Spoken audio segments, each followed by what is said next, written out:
Здравейте! В това видео ще ви покажа как да настроите ДДС в Shopify. Влезте в администраторския панел и кликнете на настройки долу вляво. После кликнете на данъци и мита и ще видите тази страница.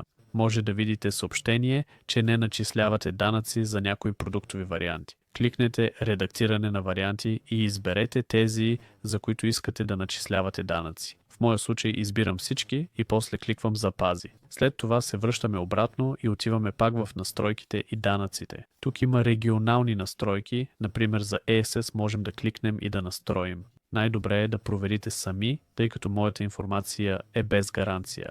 Показвам само това, което открих при моето проучване. За съжаление, не знам дали е 100% вярно. Най-добре е да се консултирате с експерт, но тук може да събирате ДДС, най-добре за ЕС.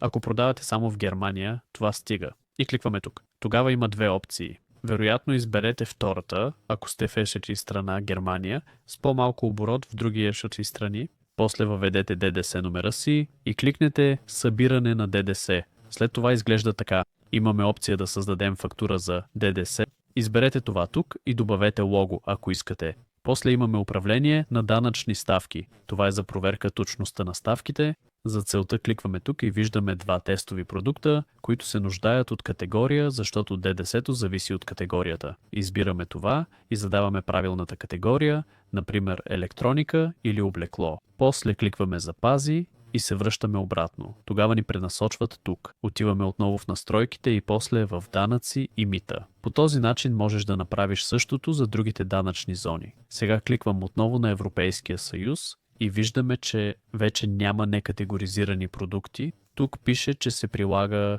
германската ставка на ДДС и така трябва да е настроено. Ако това видео ти помогна, ще се радвам на едно харесване. Чао!